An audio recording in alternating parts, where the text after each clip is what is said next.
Genesis is followed by metaphase one. Metaphase one में जैसे हमने माइटोसिस में देखा था, तो माइटोसिस में जो हमारे क्रोमोसोम्स थे, normal chromosomes with two arms, वो क्रोमोसोम्स अलाइन हो रहे थे एक इक्वेटोरियल प्लेट पे, जिसको मेटाफेजिक प्लेट बोल रहे थे।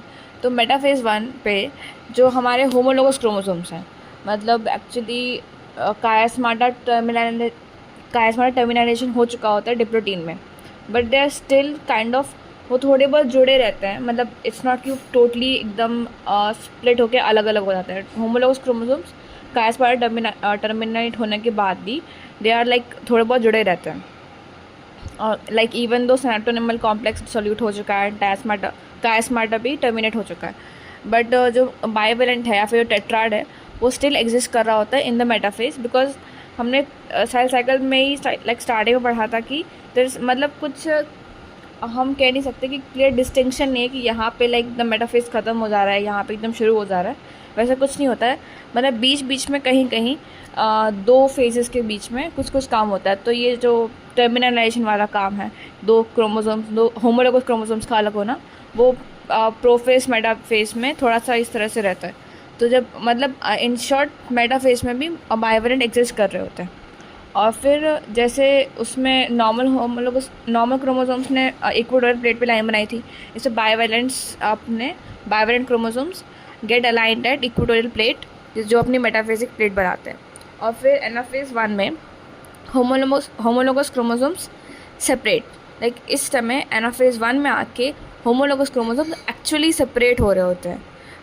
वाइल जो सिस्टर क्रोमैटिड्स हैं, मतलब एक क्रोमोसोम की, वो सिस्टर क्रोमैटिड एसोसिएटेड रहती है at the centre with the centromere, और होमोलोगस क्रोमोसोम्स अलग हो जाते हैं। मतलब कि नॉन सिस्टर क्रोमैटिड्स अब अलग हो चुके हैं और सिस्टर क्रोमैटिड्स अभी भी जुड़े हुए हैं with help of centromeres.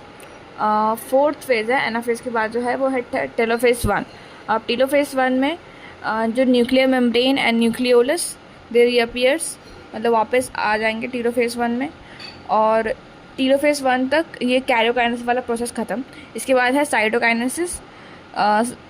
Cytokinesis में एज द नेम बोल रहा है साइटोकाइनेसिस, तो साइटोप्लाज्म अलग हो रहा होता है, और साइटोप्लाज्म अलग होकर जैसे दो सेल का फॉर्मेशन हो गया होता है, फॉर्मिंग। और इसमें दो सेल्स बनते हैं, तो उसको एक्चुअली बोलते हैं डायड ऑफ सेल्स, बिकॉज वो डायड ऑफ सेल्स अभी फर्दर उसे आगे भी डिवाइड होना है। तो डायड ऑफ सेल्स पे साइटोकाइनेसिस ख़त्म होता है। यहाँ पे मियोसिस वन की भी एक तरह से एंडिंग होती है। इसके बाद फर्दर होता है इंटरकाइनेसिस। मतलब इंटरकाइनेसिस इज़ नॉट इंटरफेस, जैसे इंटरफेस में G1S G2 वो सब था, बट इंटरकाइनेसिस में ऐसा कुछ नहीं होता। इंटरकाइनेसिस इज़ लाइक एक जनरली शॉर्ट लिव्ड टर्म, जिसमें डीएनए रेप्लिकेट भी नहीं होता है। वो बस इसलिए होता है ताकि सेल्स हैव सब टाइम टू, मतलब अपने आप को फिर से एक जनरल स्टेट में ला पाएँ। और जो क्रोमोसोम्स होते हैं वो भी क्रोमैटिन में कन्वर्ट नहीं हो जाते हैं पूरे, तो मतलब थोड़े थोड़े से कन्वर्ट होते हैं, but they are not completed कि मतलब क्रोमोसोम्स टोटली डिजॉल्व होके क्रोमैटिन फाइबर्स ऐसा नहीं बन जाता। बस इन शॉर्ट वो डायड ऑफ सेल्स बनता है। डायड ऑफ सेल्स में क्रोमोसोम्स लाइक स्ट्रक्चर एग्जिस्ट कर रहा होता है।